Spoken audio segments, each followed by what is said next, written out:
नमस्कार दोस्तों, आप सभी का हार्दिक स्वागत है। हम पढ़ रहे हैं प्राचीन भारत का इतिहास, जिसमें आज हम मगध साम्राज्य की शुरुआत करेंगे। 16 महाजनपदों में सबसे शक्तिशाली और एक साम्राज्य के रूप में मगध ने स्थान बनाया था।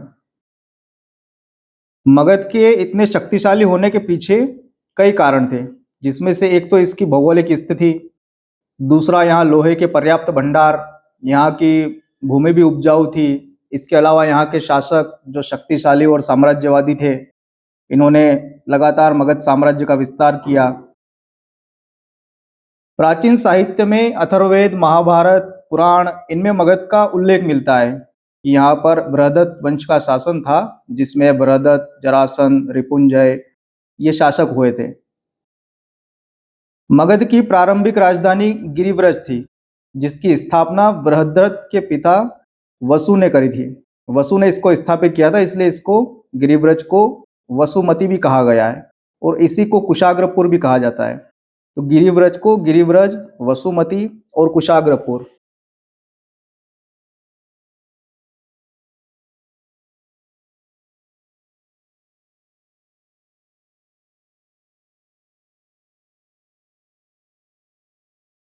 ये नाम भी इसके मिलते हैं।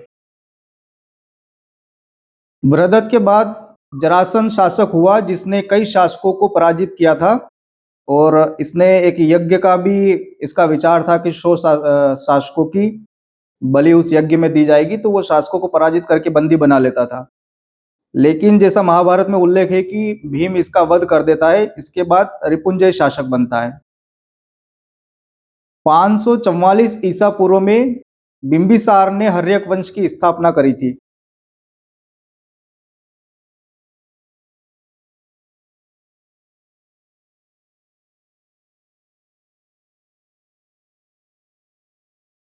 पाँच सौ चौवालीस ईसा पूर्व में हर्यक वंश की स्थापना होती है और ये बिंबिसार इसको स्थापित करता है, जिसको जैन साहित्य में श्रोणिक भी कहा गया है।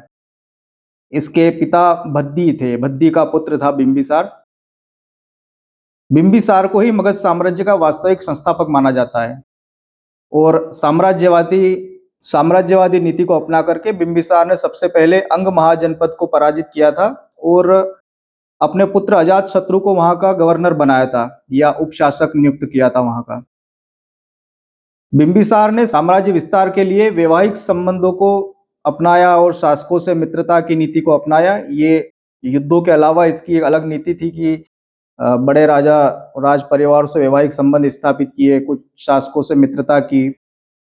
बिंबिसार की अगर वैवाहिक संबंधों की बात करें तो उसकी लगभग 500 पत्नियां थी और ये जानकारी हमें मिलती है महावग्ग से। ये एक बौद्ध ग्रंथ है।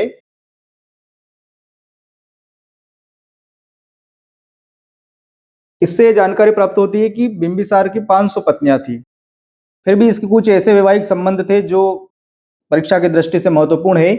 इसमें से पहला है कि कौशल के प्रसेनजीत की बहन से, जो कौशल राज की पुत्री थी, जिसको महाकौशला या कौशल देवी भी कहा गया है, इससे इसने विवाह किया था और इस विवाह से काशी का राजस्व बिंबिसार को प्राप्त हुआ था। और बौद्ध ग्रंथ के अनुसार कौशला देवी अजात शत्रु की माता थी। तो पहला इसका जो विवाह होता है वो होता है कौशल के प्रसेनजीत की बहन से, महाकौशला या कौशल देवी, दोनों नाम मिल जाएंगे, महाकौशल भी मिल जाएगा और कौशल देवी भी मिल जाएगा। दूसरा विवाह होता है वैशाली के लिच्छवी राजकुमारी चेलना से। इससे विवाह करता है। ये चेलना चेटक की पुत्री थी और जैन ग्रंथों के अनुसार अजात शत्रु की माता चेलना थी। महाकौशला या कौशला देवी और जो चेलना है, इन दोनों को विदेह वासवी कहा गया है और अजात शत्रु की माता विदेह वासवी थी, इसलिए इन दोनों में कंफ्यूजन रहता है कि कौन है। ज्यादातर स्थानों पर यह मिलता है कि विदेह वासवी अजात शत्रु की माता है। अगर जैन ग्रंथों की बात करें तो चेलना अजात शत्रु की माता है और अगर बौद्ध ग्रंथों की बात करें तो कौशल देवी अजात शत्रु की माता है। तीसरा इसका मुख्य विवाह हुआ था पंजाब के मद्र कुल की राजकुमारी क्षेमा या खेमा से। तो ये तीन प्रमुख विवाह इसने किए थे। इसके अलावा कुछ शासकों के साथ इसके मित्रवत संबंध थे, जिसमें पहला है गंधार के शासक थे पुष्कर पुष्कर सारिन। इसके साथ बिंबिसार के मित्रता थी। दूसरा रुद्रयान था, ये सिंध का शासक था, रोरुक सिंध का। और अवंती का शासक चंड प्रद्योत, इससे भी इसकी मित्रता थी। और चंड प्रद्योत के साथ शुरुआत में तो इसके युद्ध हुए हैं। इनके प्रारंभ में चंड प्रद्योत और जो बिंबिसार है, मगध का शासक बिंबिसार, और अवंती का शासक चंड प्रद्योत, इनके बीच में शत्रुता थी। इनके बीच में युद्ध भी हुए थे, लेकिन दोनों में कोई भी हार मानने को तैयार नहीं थे। दोनों शक्तिशाली शासक थे, तो अंत में दोनों मित्र बन जाते हैं। इसके बाद जब चंड प्रद्योत को पीलिया होता है, तब इलाज के लिए जीवक को भेजा जाता है। जीवक ये बिंबिसार का राज्य वैद्य था, जो बिंबिसार का ही पुत्र था। बिंबिसार और एक गणिका थी साल्वती, उसका पुत्र था ये जीवक, जो महात्मा बुद्ध का भी उपचार करता है। और चंड प्रद्योत का उपचार करने के लिए भी जीवक को भेजा जाता है। बिंबिसार ने कुछ सामरिक दृष्टि से महत्वपूर्ण कार्य भी किए, जिसमें से एक तो ये था कि उसने राजगृह को राजधानी बनाया था। और ये इसलिए बनाया था क्योंकि जो लिच्छवी थे उनकी शक्ति बढ़ रही थी, इस कारण इसने राजगृह को राजधानी बनाया। दूसरा कि इसने सबसे पहले स्थायी सेना का गठन भी किया था। तो ये जो प्रमुख सामरिक महत्व के कार्य किए थे, ये बिंबिसार ने किए थे। 492 ईसा पूर्व में बिंबिसार को इसका पुत्र था अजात शत्रु, इसने इसकी हत्या कर दी और खुद मगध का शासक बन गया 492 ईसा पूर्व में।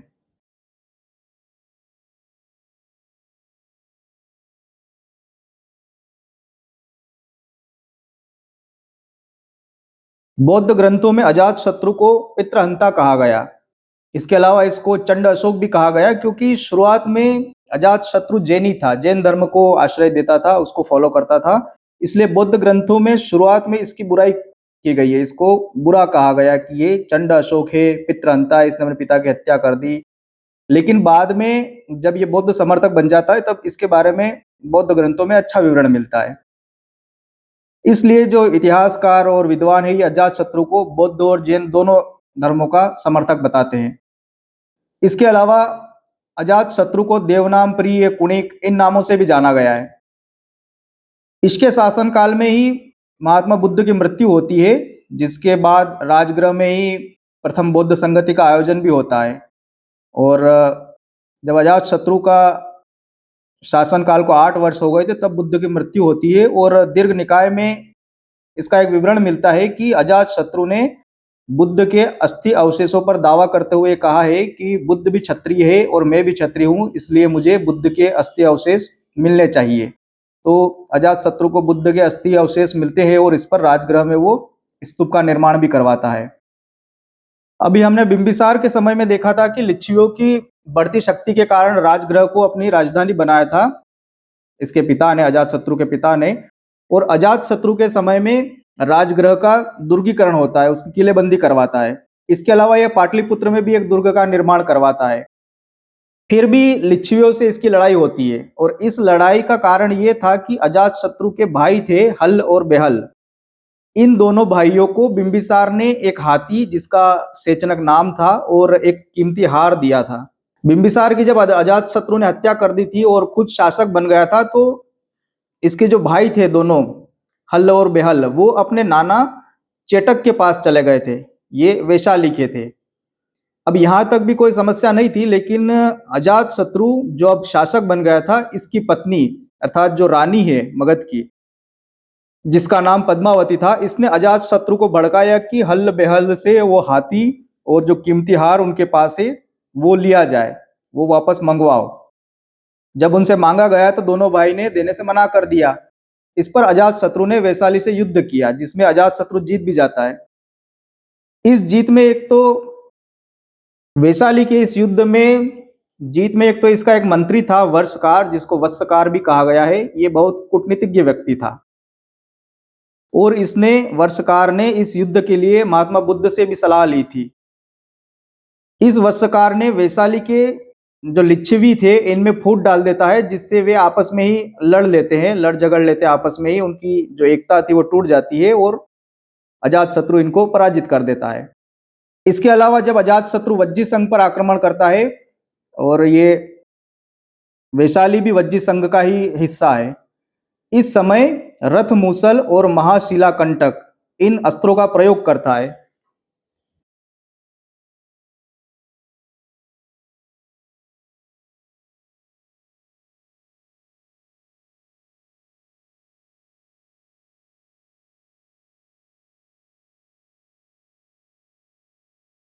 रथमुसल और महाशिलाकंटक।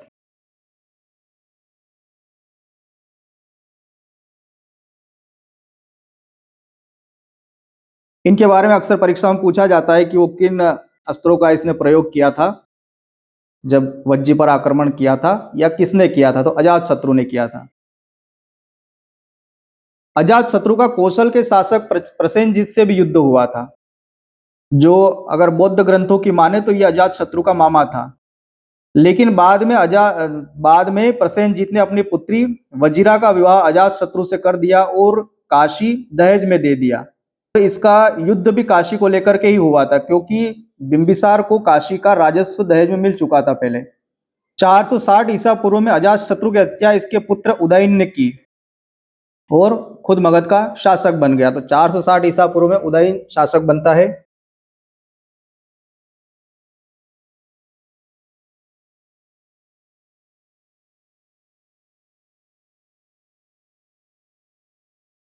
उदयन के पिता यानी कि अजात शत्रु ने पाटलिपुत्र किला बनवाया था, ये हमने अजात शत्रु में अभी पढ़ा।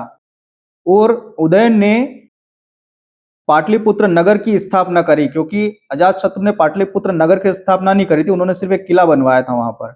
उदयन उस पाटलिपुत्र में नगर की स्थापना करता है, जिसको कुसुमपुर भी कहा गया है, और इस पाटलिपुत्र को मगध की राजधानी बनाया, क्योंकि इसकी जो लोकेशन थी वो बड़ी स्ट्रेटेजिक थी।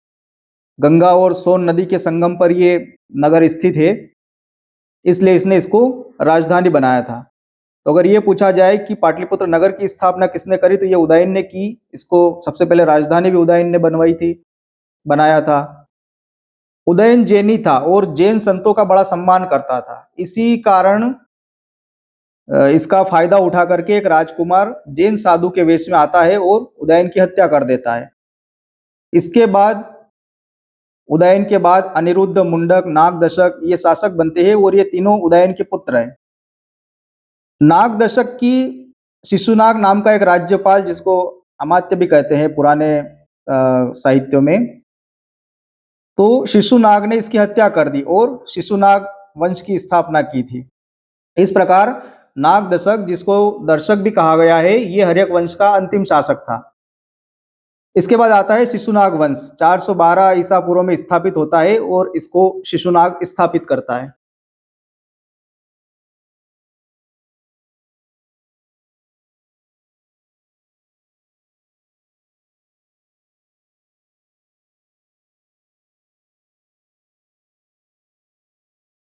शिशुनाग वंश का संस्थापक शिशुनाग प्राचीन भारत में जनता द्वारा चुना गया पहला ज्ञात शासक है। इससे पहले भी जनता ने चुना हो तो पता नहीं है, लेकिन जो ज्ञात है कि इसको जनता ने चुना है, वो शिशुनाग पहला ऐसा शासक है जिसको जनता ने चुना था। शिशुनाग नगरवधु और वैशाली के राजा का पुत्र था, जिसको जन्म के बाद इसका परित्याग कर दिया गया था। तो बताया जाता है कि एक नाग द्वारा रक्षित होने के कारण इसको शिशुनाग कहा गया। ये वैशाली का था, इसलिए इसने राजधानी वैशाली को बनाया। इस शिशुनाग ने अवंती पर विजय प्राप्त की थी और मगध साम्राज्य में अवंती को मिला लिया। इस समय अवंती वर्मन यहाँ का शासक था, जिसको हराया और अवंती को भी मगध साम्राज्य में मिला लिया।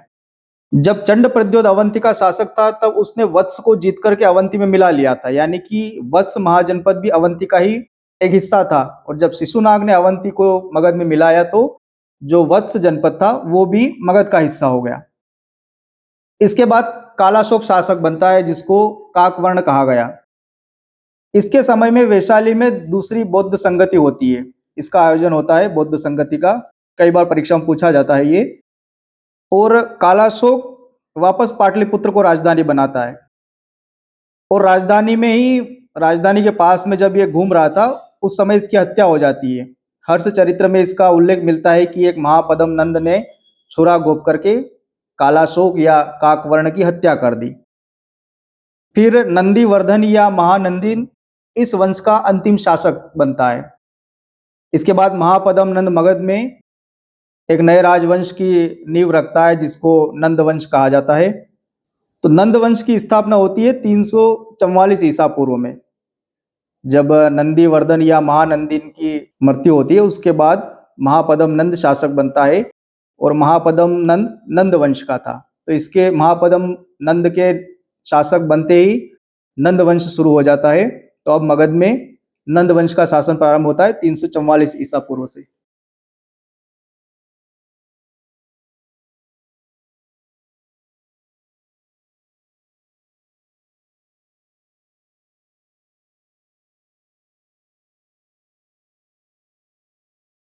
बौद्ध ग्रंथ महाबोधि वंश के अनुसार नंद वंश का पहला शासक उग्रसेन था। अब इस उग्रसेन को लेकर के विद्वानों में मतभेद है। तो नंद वंश का पहला शासक उग्रसेन। क्या मतभेद है इसमें? तो कुछ विद्वान महानंदिन को उग्रसेन बता रहे हैं और कुछ विद्वान महापद्म नंद को उग्रसेन मानते हैं। इसको लेकर के एक कहानी भी प्रचलित है कि जब महानंदिन शासक था, उसकी एक शूद्र दासी के पुत्र महापद्म नंद ने हत्या कर दी और खुद शासक बन गया। यहाँ पर कंफ्यूजन महानंदिन का है कि वो शिशुनाग वंश का था या नंद वंश का था, क्योंकि हमने शिशुनाग वंश में देखा कि उसका अंतिम शासक महानंदिन था, जबकि नंद वंश में ये बताया जाता है कि जो उग्रसेन है वो महानंदिन है। तो हम महापद्म नंद को ही उग्रसेन या नंद वंश का संस्थापक मानेंगे। इस महापद्म नंद को पुराणों में सर्व छत्रांतक यानी कि क्षत्रियों का नाश करने वाला और भार्गव यानी कि परशुराम, इन नामों से भी इसको पुकारा गया है।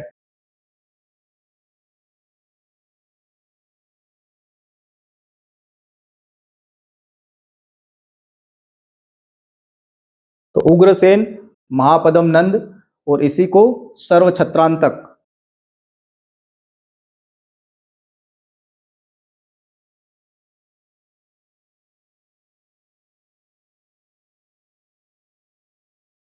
और भार्गव। इसके अलावा इसने कुछ उपाधियां धारण करी थी, जैसे एक राट, एक छत्र, कली का अंश, ये इस महापद्म नंद की उपाधियां थी। महापद्म ने इस महापद्म नंद ने कलिंग अभियान किया था। खारवेल के हाथी गुम्फा अभिलेख में यह जानकारी मिलती है कि कलिंग विजय के बाद में यहाँ पर एक नहर का निर्माण करवाया था और जिनसेन की प्रतिमा को अपने साथ ले गया था। तो इससे एक चीज तो ये पता चलती है कि इसने कलिंग पर आक्रमण किया था। दूसरा ये कि ये जैन धर्म का अनुयायी होगा, ये एक अनुमान लगाया जाता है, क्योंकि ये जिनसेन की प्रतिमा लेके आया था।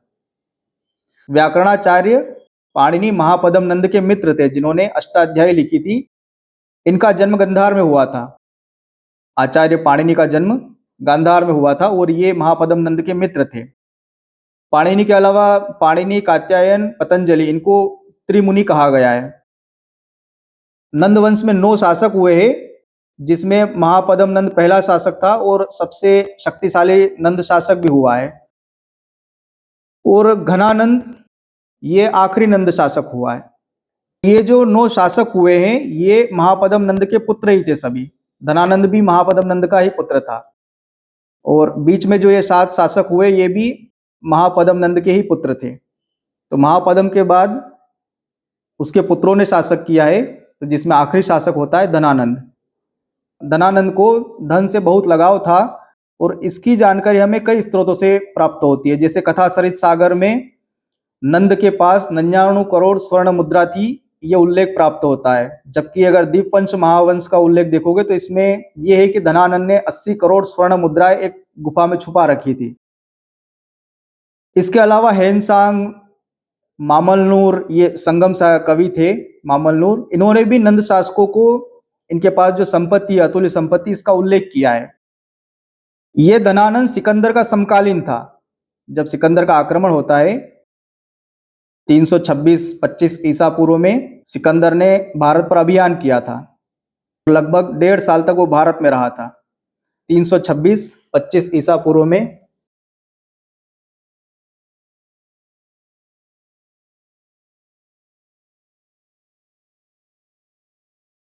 सिकंदर भारत पर अभियान करता है। 1.5 साल तक वो भारत में रहा और वो यूनानी था। तो उसके समय में जो यूनानी लेखक थे, उन्होंने धनानंद को अग्रमीज कहा है। अगर ये पूछा जाए कि धनानंद को यूनानी साहित्यों में या यूनानी लेखकों ने क्या कहा है, तो अग्रमीज कहा है। हालांकि सिकंदर मगध तक नहीं आया था, धनानंद से इसका सामना भी नहीं हुआ था।